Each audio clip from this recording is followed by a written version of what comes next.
حرم کی بات چلے مدح مرتضیٰ ہو جائے، حرم کی بات چلے مدح مرتضیٰ ہو جائے، بیان عرش میں شامل یہی صدا ہو جائے۔ علی خدا نہیں لیکن علی ہے نام خدا، علی خدا نہیں لیکن علی ہے نام خدا، علی خدا نہیں لیکن علی ہے نام خدا، علی کا ذکر کرو حمد کبریا ہو جائے۔ تشریف لاتے ہیں، میں درخواست کروں گا جناب ہمارے ذاکر اہل بیت محسن نقوی صاحب جنہیں ہم نے بالکل لاسٹ منٹ پہ کل دعوت دی جبکہ مجھے بتایا گیا کہ آپ نے لانا ہے، انہوں نے اس وقت دوسرے سینٹر پہ بھی جانا ہے مگر میں نے کہا نہیں یہاں لازماً آپ نے آنا ہے۔ تو محسن نقوی صاحب تشریف لاتے ہیں اپنے خیالات سے شہادت کے وقت۔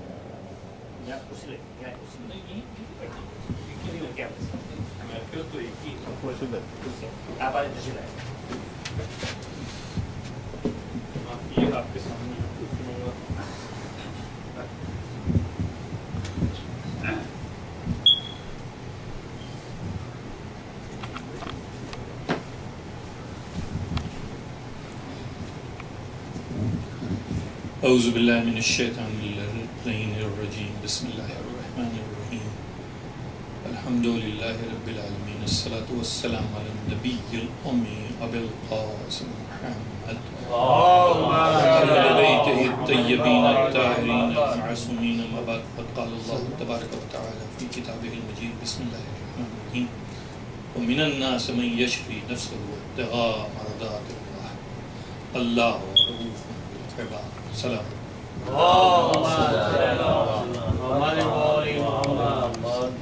آپ لوگوں کی محبت اور آپ لوگوں کے جذبات اس محفل کے لیے اور آپ کی دعوت میرے لیے باعث اعزاز ہے۔ آپ نے ہمیں عزت دی، اس کے لیے ہم آپ کے شکر گزار ہیں، اور اللہ آپ کی اس عبادت کو قبول کرے۔ ہم یہاں ذکر علی کے لیے جمع ہوئے تو گھر سے چلتے ہوئے یہاں پہنچتے اور یہاں بیٹھے ہوئے بار بار یہ خیال آتا رہا کہ کیا کہیں اور کیا نہ کہیں۔ میں نوجوان ساتھیوں سے پوچھنا چاہتا ہوں، آر یو کمفرٹیبل کہ دور آر یو کمفرٹیبل کہ door I can go back in English if you love. Okay, صلوات۔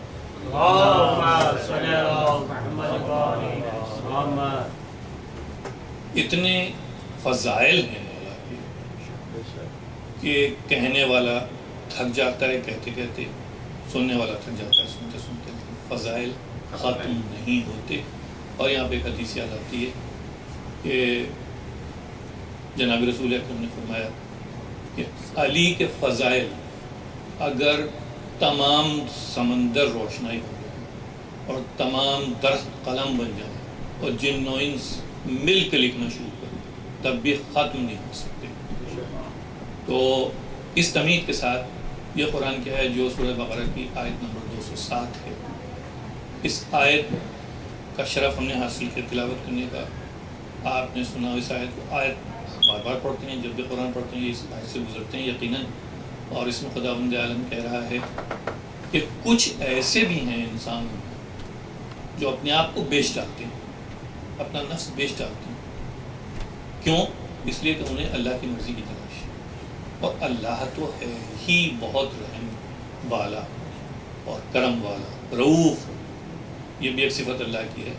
تو یہاں پہ اللہ نے اپنی صفت کو استعمال کیا اس آیت کے سلسلے میں، اور ہم نے جب تفسیریں تلاش کی تو معلوم ہوا کہ یہ آیت مولا علی کی شان میں آئی، اور اس وقت آئی کہ جب قیامت کا منظر مکے میں تھا، 12 برس کی تبلیغ کے بعد عالم یہ تھا مکے کا کہ رسول کے خلاف تلواریں لے کے کھڑے ہو گئے اور یہ ارادہ کیا کہ آج رات کو قتل کر دیں گے معاذ اللہ، اور گھر کو گھیر لیں۔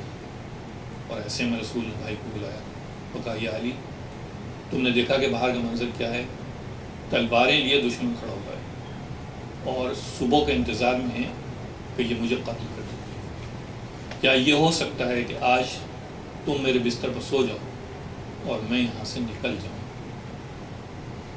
تو اگر آپ کا بیٹا 15-16 سال کا ہو اور خدا نخواستہ آپ کے گھر پر دشمن گھیر کے کھڑا ہو جائے دروازے پہ، کبھی نکلے اور ہم آتے ہیں اور آپ کہیں گے بیٹا دشمن کھڑا ہوا ہے، میں چاہتا ہوں کہ تم چلے جاؤ دروازے سے اور میں پیچھے کی دیوار ٹوٹ کے چلا جاؤں، تو بیٹا ایک دفعہ یہ ضرور کہے گا کہ are you crazy, you are an old man and I am only 15 years old, I have to live my life, you telling me to die for you?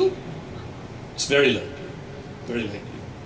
مولا علی یہ کہتے ہیں کہ یا رسول اللہ، اگر میں آپ کے بستر پہ سو جاؤں تو کیا آپ محفوظ رہیں گے؟ یہ ایک ایسی حدیث ہے کہ اس کو بلا کسی تفریق کے ہر مورخ نے، ہر محدث نے، ہر فرقے نے اس کو بار بار لکھا ہے، ایک دفعہ نہیں، بار بار لکھا ہے، اور رسول نے کہا یقین میں چاہتا ہوں کہ آج تم میرے بستر پہ سو جاؤ۔ مولا علی سو گئے، اور یہاں پہ مختلف فلسفیوں نے، اسلامی فلسفیوں نے اور محدثین نے، مورخین نے اس پہ تبصرہ کیا۔ تو امام غزالی لکھتے ہیں کہ جب یہ واقعہ ہو رہا تھا اور رسول گھر سے نکل گئے سورہ یاسین پڑھتے ہوئے اور کسی کی نظر ان پر نہیں پڑی اور علی سوتے رہے بستر میں، تو خداوند عالم نے اپنے 2 جلیل القدر فرشتوں کی طرف اشارہ کیا اور فرمایا اے جبرائیل، اے میکائیل، دیکھو 2 بھائی ہیں نیچے زمین پر اور ایک بھائی اپنے دوسرے بھائی کے لیے جان کی بازی لگا رہا ہے، میں تم کو ایک دوسرے کا بھائی بناتا ہوں اور تم سے پوچھتا ہوں کہ کیا تم ایسا کوئی عمل کر سکتے ہو؟ کیا جبریل سے کہا کہ جبریل کیا تم اپنی آدھی زندگی میکائیل کو دے سکتے ہو اپنے بھائی کے لیے؟ میکائیل سے پوچھا کیا تم آدھی زندگی دے سکتے ہو؟ انہوں نے کہا نہیں، خاموش ہے، فرشتوں نے جواب نہیں دیا اللہ کے سامنے۔ تو اللہ نے حکم دیا کہ جاؤ، اور میرا حکم ہے کہ نیچے جاؤ اور اس بھائی کی حفاظت کے لیے کھڑے ہو جاؤ کہ جو اپنے بھائی پہ اپنی جان قربان کر رہا ہے۔ اور یوں جبرائیل اور میکائیل رات بھر مولا علی کے سرانے اور پائیتی کھڑے ہوئے حفاظت کے لیے اپنی عبادت کرتے رہے اللہ کے حکم سے۔ صلوات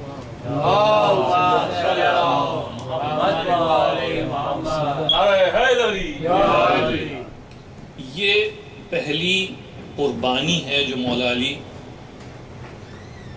کیمرے کی صورت میں کیمرے کے سامنے پیش کر، ویسے تو پتہ نہیں کیا کیا کیا ہے مولا علی نے رسول کے لیے، اور ذکر علی ذکر رسول ہے اور ذکر رسول اللہ کا ذکر ہے۔ مولا علی کی ذات کو رسول کی ذات سے الگ نہیں کیا جا سکتا۔ جب آپ ذکر کریں گے علی کا، رسول کا ذکر ہوگا، تو کوئی لمحہ زندگی کا مولا علی کا خالی نہیں ہے جس میں رسول کے متعلق سوچ نہ رہے ہوں، بات نہ کر رہے ہوں، عمل نہ کر رہے ہوں، یا ان کی حفاظت نہ کر رہے ہوں۔ پوری زندگی آپ دیکھ لیجیے مولا علی کی، اور بھرا پڑا ہوا ہے، پھر تاریخ کی کتابیں بھری پڑی ہوئی ہیں، کہاں کہاں مولا علی نے حفاظت کی ہے رسول کی۔ اسلام کے لیے تو قربانیاں دی ہی نہیں، رسول کی ذاتی حفاظت کی ہے، اور یہ شروع یہاں سے ہوتا ہے شب ہجر سے۔ اب صبح ہوئی تو رسول نے جاتے وقت اپنی تمام امانتیں مولا علی کے سپرد کی کہ دیکھو میں جا رہا ہوں لیکن یہ امانتیں اب تمہارے سپرد ہیں۔ یہ امین کا لقب جو ملا رسول کو وہ ایسے ہی نہیں ملا تھا، دشمنوں نے دیا تھا، دوستوں نے نہیں دیا تھا، دشمنوں نے امین کا لقب دیا تھا کہ جاتے ہوئے جان کا خطرہ ہے، اس میں بھی یہ خیال کہ امانت ضائع نہ ہو پائے، لیکن یہ رسول کا کردار ہے۔ اور رسول تو رسول ہے اللہ کا بھیجا ہوا، رسول انسان بھی ہے، تو ہمیں یہ دیکھنا کہ وہ انسان کس درجے کا ہے۔ یہ اس درجے کا انسان ہے دنیاوی حالات میں کہ امانت ضائع نہ ہونے پائے، اور مولا علی سے کہا کہ دیکھو میں تو جا رہا ہوں، تم صبح اٹھ کے یہ امانتیں ان کے مالکوں کو واپس کرنا۔ اب گھر میں صرف 3 خواتین رہ گئی ہیں، فاطمہ بنت اسد مادر گرامی مولا علی کی، فاطمہ الزہرا رسول کی بیٹی، اور ہانی بنت ابو طالب یعنی مولا علی کی بہن۔ یہ 3 خواتین اب گھر میں ہیں، اور مولا علی کو جا کے رسول سے ملنا ہے۔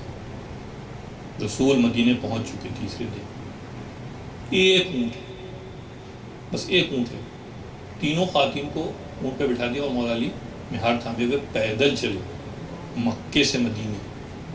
آپ سوچئے کیسا سفر ہوگا، آپ حج کر چکے ہیں، عمرہ کر چکے ہیں، آپ کو معلوم ہے کتنا فاصلہ ہے، 300 کلومیٹر کا فاصلہ ہے، اور گرمی اور ریت اور دشمن کا خوف.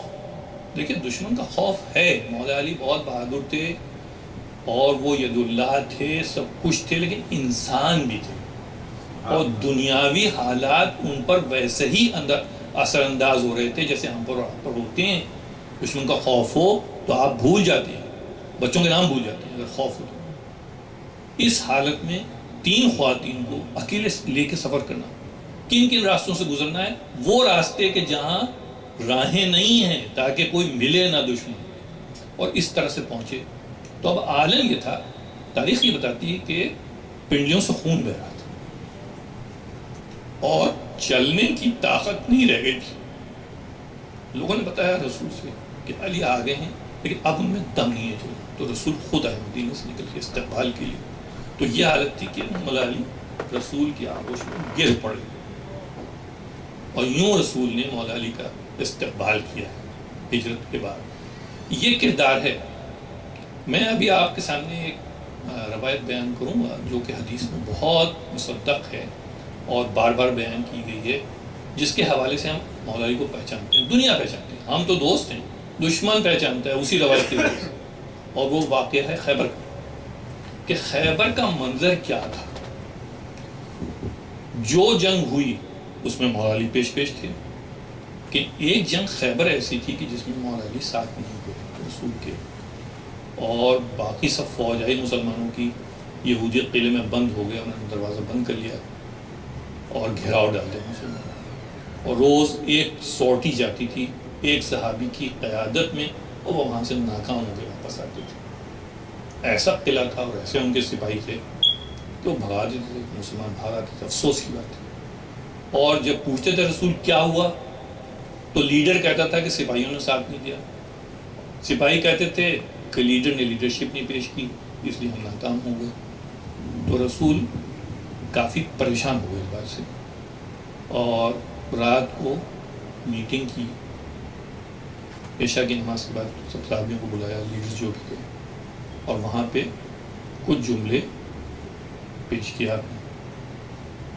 اور اس میں ایک حدیث ہے, وہ بہت مشہور حدیث ہے, کہ کل صبح میں علم ایک مرد کو دوں گا, رجلن, ایک مرد کو دوں گا, وہ اللہ اور رسول کو دوست رکھتا ہے اور اللہ اور رسول اس کو دوست رکھتے ہیں. یہ حدیث کا میں ڈائریکٹ ترجمہ کر رہا ہوں, عربی نہیں پڑھ رہا ہوں بچوں کے لیے, تو بہت بھی زیادہ اس میں لگے گا, اردو میں بیان کر رہا ہوں میں. اور وہ بڑھ کے حملے کرتا ہے, وہ پلٹتا نہیں, کرارن غیر فرار. یہ مولا علی کو ہم کرار کہتے ہیں, یہ رسول کی حدیث ہے جس کو ہم بار بار کہتے ہیں. اور صبح کو اللہ اس کے ہاتھوں پر فتح دے گا. یہ کہہ کے محفل برخاست ہو گئی. جلیل القدر صحابی موجود ہیں, اور حضرت عمر رضی اللہ تعالی عنہ بیان کرتے ہیں کہ میں بھی ان میں تھا, اور میں رات بھر یہ سوچتا رہا کہ کس کو ملے گا. اور میری بڑی خواہش تھی, تمنا تھی کہ رسول مجھے دیکھ لیں اور مجھے دے دیں یہ علم. صبح ہوئی اور رسول اٹھے, پھر مجمع ہوا, صبح کی نماز کے بعد بیٹھے.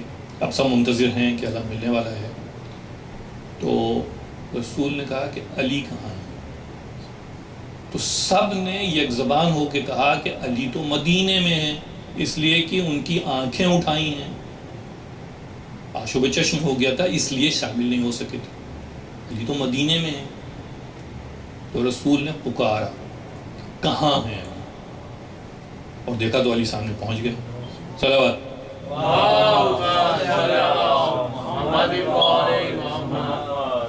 علی بے چین تھے, آنکھیں اٹھی ہوئی تھیں, مجبور تھے, لیکن ان کو قابو نہیں تھا اپنے اوپر, اور وہ چلے آئے آخر کہ رسول نے جیسے ہی پکارا سامنے تھے. اب یہ اس میں علی کی اپنی انیشیٹو بھی ہے اور رسول کی بھی انیشیٹو ہے کہ علی آ جائیں. خواہش تھی, خواہش پوری ہو گئی, اللہ نے ان کی خواہش پوری. صلوات. اب یہاں پہ ایک ڈائلاگ ہے مولا علی کا رسول سے, ایک ایک جملہ سننے والا ہے اس ڈائلاگ کا. پوچھا یا علی کیسے ہو؟ کہا الحمدللہ، لیکن آپ کی زیارت سے محروم ہوں۔ دیکھیے کمی کا اظہار بھی کیا تو رسول کی نسبت سے کیا۔ غور کیجئے کہ جملے پہ غور کرنے والی بات ہے کہ کمی کا اظہار بھی کیا تو رسول کی نسبت سے کیا۔ رسول نے کہا میرے پاس آؤ، اپنے زانوں پر سر رکھا، لعاب دہن آنکھوں میں لگایا۔ مولا علی نے کہا کہ اس کے بعد سے زندگی بھر کبھی آشوب چشم نہیں ہوئی۔ یہ بخاری کی حدیث ہے، پوری حدیث، مسلم میں بھی ہے، صحاح ستہ کی ہر کتاب میں ہے یہ حدیث اسی تفصیل کے ساتھ۔ کہا جاؤ، اور پوری فوج کھڑی ہوئی ہے مسلمانوں کی جتنی بھی ہے، سب ساتھ جانے کو تیار پڑے۔ اب بیان کون کرے اس کو؟ تو مولا علی تیار ہوئے، امامہ باندھا، تلوار دی، چلے تھے 2 قدم کے رک گئے۔ اب دیکھیے کردار، دیکھیے مجاہد کا کردار کیا ہے کہ تلوار لے کے وہ جہاد کے لیے 1 قدم آگے بڑھا چکا ہے، مگر ابھی اس کو لیڈر سے بات کرنی ہے۔ اب وہ مڑے گا نہیں کیونکہ کرار غیر فرار ہو چکا، وہ بغیر مڑے ہوئے پہلی دفعہ یہ مولا علی سے عمل ہو رہا ہے کہ رسول سے گفتگو کر رہے ہیں سامنا کیے بغیر۔ ظاہراً بے ادبی ہے لیکن رسول ہی کی حدیث کو صحیح ثابت کرنا چاہ رہے ہیں۔ اب وہ مڑیں گے نہیں کیونکہ اب تو وہ نکل چکے جہاد کے لیے۔ بغیر مڑے ہوئے پوچھا یا رسول اللہ کب تک جنگ کروں؟ رسول نے کہا جب تک کہ یا تو وہ ایمان لے آئیں یا تم کو فتح ہو جائے۔ اصول بیان کر دیا، 2 جملوں میں رسول نے اصول بیان کر دیا جہاد کا، یا تو تم کو فتح ہو جائے یا وہ اسلام لے آئے، کوئی تیسرا راستہ نہیں۔ تیسرا راستہ یہ بھی ہے کہ ہو سکتا ہے کہ جنگ میں شہید ہو جائیں، that is not an option, وہ تو تمہارے اوپر ہے، تم اس نیت سے جا رہے ہو۔ بڑے تو رسول کا ایک پرسنل اسسٹنٹ تھا جو ہر وقت ان کی ضروریات کو دیکھتا تھا، ضروریات کو پوری کرتا تھا، ہر وقت ان کے ساتھ رہتا تھا۔ اس نے کہا میں دیکھتا ہوں کہ مولا علی جنگ کیسے کرتے ہیں۔ تو علی چلے تو وہ بیان کرتا کہ اتنا تیز چل رہے تھے کہ میں ہانپ گیا، یعنی میں ان سے رفتار ملا کے چلنے میں مجھے دوڑنا پڑا۔ اچھا اب منظر کیا ہے دیکھیے، میں نوجوانوں کے لیے بیان کرنا چاہ رہا ہوں، بزرگوں کو سب معلوم ہے۔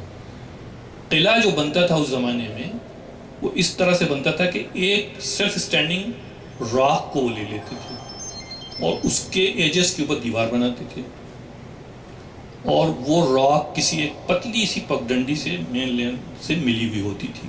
تو یہ فورٹیفیکیشن ہوتا تھا کہ چونکہ دیوار ایجز پہ بنی ہوئی راک کے نیچے تو 1000 فٹ کا کھڈ ہے، ادھر سے تو کوئی آ ہی نہیں سکتا، اپروچ صرف اس پگڈنڈی سے ہے۔ اس کے آگے وہ ایک موٹ بناتے تھے، MOAT انگلش کے لفظ موٹ، اور اگر پانی ہوتا تھا تو اس میں پانی بھر دیتے تھے، اور وہ موٹ اتنی چوڑی ہوتی تھی کہ گھوڑا چھلانگ لگا کے نہیں جا سکتا تھا، اور اس موٹ کے اوپر ایک گیٹ ہوتا تھا جو ورٹیکلی کھلتا تھا، تو جب وہ گیٹ کھلتا تھا تو وہی پل بن جاتا تھا، اور گھوڑے اور آدمی اسی کے اوپر سے قلعے میں جاتے تھے، اور اس کے بعد وہ گیٹ رسیوں سے پہیے لگے ہوتے تھے، وہ کھینچ لیتے تو گیٹ بند ہو جاتا تھا۔ یہی منظر ہے قلعہ خیبر کا۔ اب مولا علی پہنچے، ایک ہاتھ میں تلوار ہے، ایک ہاتھ میں علم، اور آن دا ڈبل بقول غلام کے رسول کے کہ ہانپ گئے ہم پہاڑی پر پہنچے۔ تو وہاں مولا علی نے چاروں طرف دیکھا اور پتھر میں علم کو گاڑ دیا۔ اب دیوار ہے قلعے کی، دروازہ ہے بڑا سا، دروازہ بند ہے، اور دیوار پہ تھوڑے تھوڑے فاصلے سے ٹیرٹس بنے ہوئے ہیں۔ ٹیرٹس یعنی برجیاں، اور ہر ٹیرٹ میں ایک سپاہی یہودی بیٹھا ہوا ہے تیر کمان لے ہوئے کہ اگر کوئی آیا رستے پر پگڈنڈی سے چلتا ہوا وہ تیر پہ رکھ لے گا۔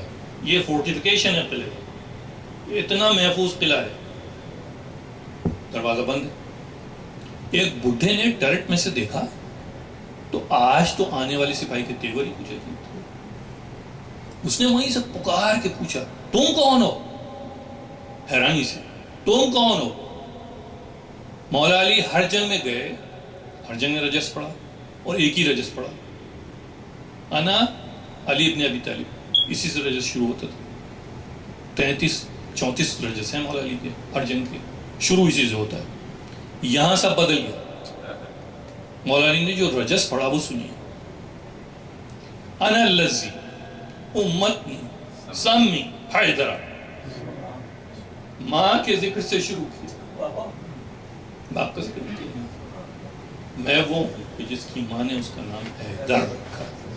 تو نوجوانوں کے لیے حیدر غصے میں بکھرا ہوا شعر، عربی میں شعر کے لیے بہت سے الفاظ ہیں، لیس ہے، قصورہ ہے، یہ قرآن میں استعمال نہیں الفاظ۔ یہاں مولا علی کہیں میں وہ ہوں کہ اس کی ماں نے اس کا نام حیدر رکھا، بکھرا ہوا شعر۔ زرغام و آجامی لیسن قصورہ، پھر ریپیٹ کیا اس کو، شعر کے لیے 3 اور الفاظ لائے، زرغام و آجامی میں کچھار کا شعر ہوں، لیسن میں شعر ببر ہوں، قصورہ میں وہ شعر ہوں جو گدھوں کو بھگاتا ہے۔ قرآن کی آیت پڑھیے تو قصورہ کا لفظ یہاں استعمال ہوا ہے کہ ایک شعر ہے جو گدھوں کو دوڑائے ہوئے ہے۔ آپ گھر جا کے موجم سے دیکھیے گا آپ قصورہ کی آیت، اس میں پوری آیت آپ کو ملے گی، اور آپ گوگل بھی کر سکتے ہیں، اب تو خیر بہت آسانی ہو گیا۔ تو مولا علی بار بار شعر میں شعر ہوں، میں شعر ہوں، یہ کیا بات ہے؟ بات یہ تھی کہ جو کمانڈر تھا مرحب یہودیوں کا، اس کی ماں بڑا بہادر سپاہی تھا، جنگجو، تلوار باز، ماہر، اس کی ماں نے ایک خواب دیکھا تھا بچپنے میں اس کی، اور خواب یہ تھا کہ اس کے بچے کو شیر نے پھاڑ دیا۔ تو صبح اٹھی بہت پریشان تھی، اور اس سے کہا بیٹا تو لڑنا ضرور لڑنا، مگر اس آدمی سے نہ لڑنا جس کا نام شیر ہو۔ مولا علی کا علم غیب دیکھیے کہ معلوم تھا، یہ واقعہ مشہور واقعہ تھا عرب میں، انٹروڈیوس کرتے ہوئے گئے میں شیر ہوں، موت آ رہی ہے تیری۔ اس کی واقعی موت آئی تھی کہ وہ آ گیا،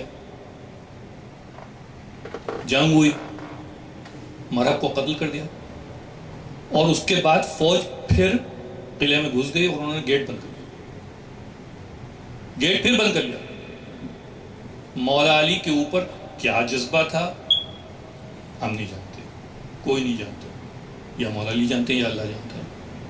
ایک عجیب جذبہ ان کے دل میں پیدا ہوا کہ جس کی قوت سے ایک جست میں وہ موٹ کو کراس کر کے دوسرے سرے پہنچ گیا، اور ہاتھ ڈال دیا خیبر کے دروازے میں، اور ہاتھ سے کھینچ لیا، اور موٹ میں کود گئے اور گیٹ کو برج بنا لیا۔ کہ اب مسلمان جو پیچھے کھڑے ہوئے تماشے دیکھ رہے تھے وہ سب داخل ہو گئے قلعے کے اندر، لوٹ مار شروع کر دی، مال غنیمت بہت ہاتھ آیا، بہت مال غنیمت ہاتھ آیا خیبر سے، لیکن مولا علی خیبر کی پہاڑی سے جب اتر رہے ہیں تو خالی ہاتھ۔ یہ ہے سیلف لیسنس مولا علی کی۔ سب سے بڑے فاتح تھے، رسول کی پیشین گوئی تھی کہ فتح ہوگی، فتح ہو گئی، سب سے زیادہ مال علی کو ملنا چاہیے تھا۔ مال غنیمت کا یہی قانون ہوتا ہے کہ جو کمانڈر ہوتا ہے اس کو سب سے زیادہ ملتا ہے، بلکہ کمانڈر خود فیصلہ کرتا ہے کہ وہ کتنا کس کو کیا دے گا۔ یہاں سب غلط ہو گیا، مولا علی خالی ہاتھ اترے چلے آ رہے ہیں پہاڑی سے، نیچے رسول انتظار میں کھڑے ہیں۔ اب یہاں پہ ایک عجیب منظر ہے کہ رسول نے استقبال کیا مولا علی کا، کندھے پہ ہاتھ رکھ دیا، ادھر سے پہاڑی کے دوسری طرف سے دیکھا تو جعفر ابن ابی طالب چلے آ رہے ہیں حبشہ سے، 12 برس کے بعد، 12 برس کے بعد اب رسول نے ایک ہاتھ جعفر کے کندھے پر رکھا، ایک ہاتھ علی کے کندھے پر رکھا، کبھی ادھر دیکھتے ہیں کبھی ادھر دیکھتے ہیں۔ ہم نے جہاں تک تحقیق کی، تاریخ کی، یہ رسول کی زندگی کا خوش کن ترین دن تھا کہ کبھی اس بھائی کو دیکھتے تھے کبھی اس بھائی کو دیکھتے تھے، اور کہتے جاتے تھے کہ مجھے نہیں معلوم کہ مجھے زیادہ خوشی اس لیے ہو رہی ہے کہ میرا ایک بھائی خیبر کو فتح کر کے آ رہا ہے اور دوسرا بھائی حبشہ سے 12 برس کے بعد واپس آ رہا ہے۔ کبھی ادھر دیکھتے تھے کبھی ادھر دیکھتے تھے، انتہائی خوشی کا عالم تھا رسول کے لیے، اور یقیناً پراسپیرٹی تو بڑی ہی کمیونٹی کی۔ خیبر فتح ہو گیا، علی کامیاب واپس آئے، رسول کی حدیث صادق اور امین جو لقب ملا تھا وہ یہاں آ کے ثابت ہوا. نوجوانوں کے لیے یہ بیان کرنا ضروری ہے کہ ہم مولا علی کو دوست خیبر و خندق کے حوالے سے جانتے ہیں. بڑے بہادر تھے، جنگجو تھے، اور کبھی گھبراتے نہیں تھے. گھبرانا تو دور کی بات ہے کہ جب پیغام لے کے آئے جناب سیدہ کے لیے جنگ بدر کے بعد دوسری ہجری میں، تو رسول نے پوچھا کہ تمہارے پاس کیا ہے. اب یہ ڈائلاگ ہے دو بھائیوں کا. ایک بھائی بیٹی مانگ رہا ہے دوسرے بھائی سے، اور بیٹی کا باپ کہہ رہا ہے تمہارے پاس کیا ہے. آپ کے یہاں جو شادیاں ہوتی ہیں، ہمارے یہاں کبھی ہوتا ہے ایسا کہ داماد سے خسر صاحب پوچھیں کہ تمہارے پاس کیا ہے. کوئی ایسا ڈائلاگ ہوتا ہے؟ یہ ہماری سنت ہے، ہمارے نبی اور امام کی سنت ہے، جس کو ہم نے چھوڑ دیا ہے. یہ ہم نہیں کرتے، دوسری باتیں کرتے ہیں. بیٹی کے باپ سے کہتے ہیں جہیز کیا دے رہے ہیں آپ. یہ سب غلط باتیں ہیں. ہمیں یہ دیکھنا ہے، یہ ہے سنت ہماری جس پہ ہمیں عمل کرنا ہے. تو رسول نے پوچھا تمہارے پاس کیا ہے؟ کیا یا رسول اللہ 3 چیزیں ہیں. ایک زرہ ہے، ایک تلوار ہے، ایک گھوڑا ہے. اب یہاں ڈائلاگ سنیے. رسول کہتے ہیں گھوڑا تمہارے لیے ضروری ہے کیونکہ تم مجاہد ہو، تمہیں جنگ کے لیے جانا پڑتا ہے. تلوار تو خیر ضروری ہے ہی حفاظت کے لیے. زرہ کو تم کیا کرو گے؟ جاؤ زرہ بیچ دو. حضرت عثمان رضی اللہ تعالیٰ عنہ کھڑے ہوئے تھے. جیسے ہی انہوں نے یہ سنا، انہوں نے کہا یہ 300 درہم لو، میں تمہاری زرہ خریدتا ہوں. وہ 300 درہم لائے، رسول کے ہاتھ میں دے دیا کہ یہ تھا میرے پاس. 2 حصے کیے. ایک سے بیٹی کی شادی کا انتظام کیا، دوسرا دے دیا واپس کہ یہ تمہارا ولیمے کا انتظام کرو. یہ میں نے تذکرتاً یہ واقعہ یہاں بیان کیا ہے کہ مجھے کچھ کہنا ہے اس سلسلے میں. تو یہ اس طرح سے شادی ہوئی. 3 چیزیں تھیں رسول کے پاس، مولا علی کے پاس: تلوار، زرہ اور گھوڑا. زرہ بیچ دی شادی کرنے کے لیے. اب 2 چیزیں رہ گئی کیونکہ یہ ضروری تھی دونوں چیزیں. تو یہاں پہ میں آپ کے سامنے ہمارے مفتی صاحب نے جوش ملی آبادی کے اشعار پڑھے. بہت خوشی ہوئی سن کے کہ صاحب ذوق حضرات بھی موجود ہیں یہاں، شعر و شاعری دلچسپی رکھتے ہیں، اور اشعار بھی وہ جو مولا علی کی شان میں ہیں، تعریف میں ہیں. تو یہاں پر ایک واقعہ میں آپ کی نظر کرنا چاہتا ہوں. غالب مشہور شاعر ہوا اردو کا، جو کہ 19ویں صدی کا شاعر ہے. دہلی میں اس کو عمر گزری، اور بہت اچھا شاعر تھا، غالباً بہترین شاعر تھا اردو کا.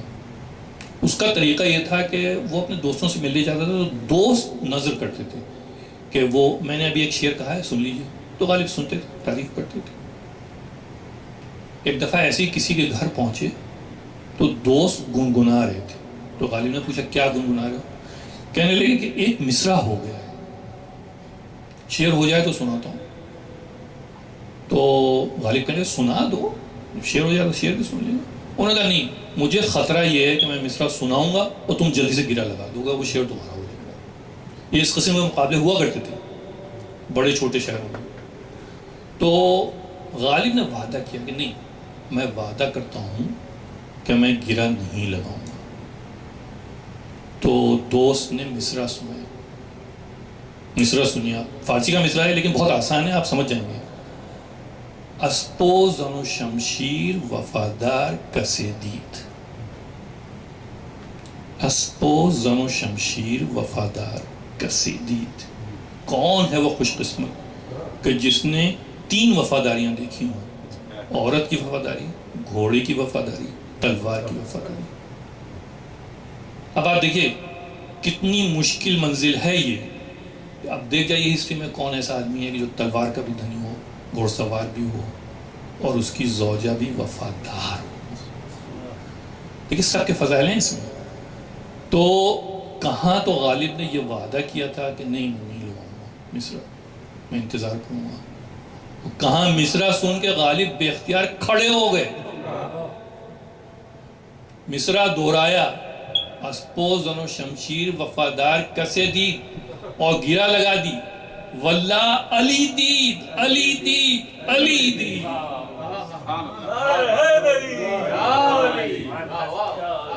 دیکھیں غالب کا کمال یہ تھا، یہ علی کی محبت سے آتی ہیں یہ سب باتیں. غالب بھی ڈوبے ہوئے تھے علی کی محبت میں، اور اسی محبت میں ڈوب کے شاعر کی فکر کو بدل دیا. شاعر یہ کہہ رہا تھا کہ ایسا کون ہے دنیا میں؟ انہوں نے کہا ہاں ہے، یہ ہے، یہ ہے. ایسا شعر کہا کہ لفظ و نشر پیدا ہو گیا. تو دیکھیے مولا علی نے دنیا میں لوگوں کو کہاں سے کہاں تک انسپائر کیا ہے، اس کی کوئی لمٹ نہیں ہے. وہ حدیثیں تو ہم پڑھتے ہیں، قرآن کی آیتیں ہم پڑھتے ہیں، اللہ نے تعریف کی، رسول نے تعریف کی، اس کے بعد شعراء نے تعریف کی، یہاں تک کہ 19ویں صدی کا شاعر آپ نے سن لیا. آج تک مولا علی انسپائر کرتے چلے آ رہے ہیں اور قیامت تک یہ سلسلہ چلے گا. یہ محفل خوشی کی محفل ہے. آپ مولا علی کے فضائل سننے کے لیے تشریف لائے ہیں، آپ ہمارے ساتھ ہیں، ہم آپ کے بھائی ہیں اور ہم آپ کے ساتھ ہیں اس خوشی میں. اور اگر آپ مولا علی کا غم منانے آئے ہیں تو ہم اس غم میں بھی آپ کے ساتھ شامل ہیں، کیونکہ مولا علی کی محبت ہمارے اور آپ کے درمیان قائم ہے. اللہ آپ کو نیک توفیقات دے، آپ اس محبت کو نہ صرف قائم رکھ سکیں بلکہ اپنے آنے والی نسلوں تک پہنچاتے رہیں اور ان کو بھی یہ ہدایت کرتے رہیں کہ دیکھو تم آنے والی نسل کو پہنچا دینا، ہم تو نہیں رہیں گے لیکن یہ محبت بہت بڑا سرمایہ، سب سے بڑا سرمایہ ہماری زندگی کا بس یہ مولا علی کی محبت ہے، اہل بیت کی محبت ہے. اللہ آپ کو توفیقات میں اضافہ کرے، اللہ آپ کو کامیابی دنیا میں دے، اللہ آپ کو کامیابی آخرت میں دے، صدقے میں مولا علی، اہل بیت اور رسول اکرم. اللہم صلی علی محمد و آل محمد. بڑی ہے.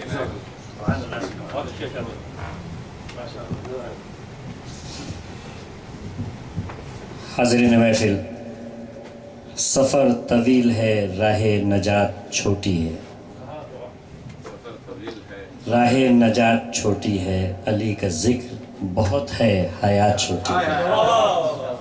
میرے پاس دامن وقت میں گنجائش نہیں ہے، ورنہ آپ کو اتنے اچھے اچھے اشعار میں سناتا جو میری سلیکشن ہے، آپ دیکھ رہے ہوں گے یہاں پر.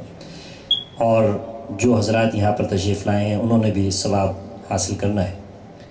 اس وقت میرے پاس پورے تقریباً 1 گھنٹہ باقی ہے، اور اس 1 گھنٹے میں ہم نے اب منقبت، نعت اور کلام سننا ہے.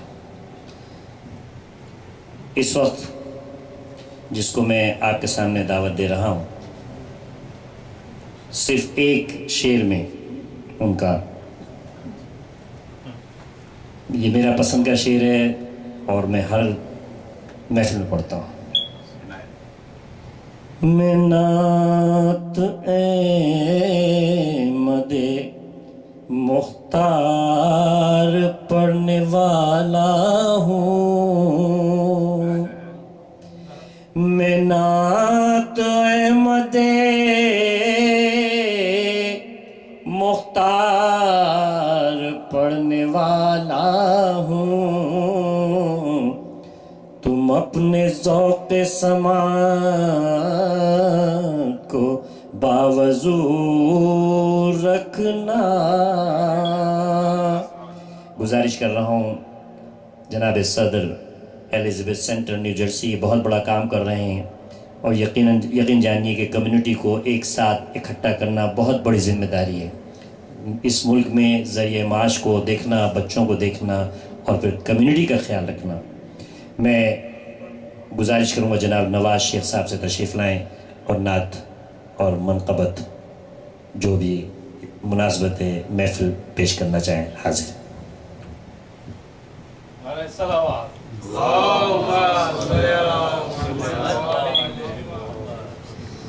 السلام علیکم ورحمۃ اللہ وبرکاتہ. سب سے پہلے تو بھائیوں سے بہنوں سے معذرت کہ آج ہماری مسجد میں افطار ہے اور اس میں ہمارے الوی صاحب کو ہونا بہت ضروری ہے اور ہمارا بھی ہونا ضروری ہے. تو میں نے بٹ صاحب سے پہلے کہہ دیا تھا، مال کے من سے معذرت. انہوں نے کہا نہیں آپ ضرور آئیں اور پہلے اٹھ جائیں.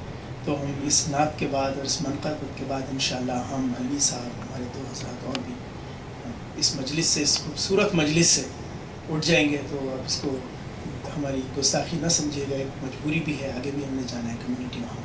تو درود پاک صلی اللہ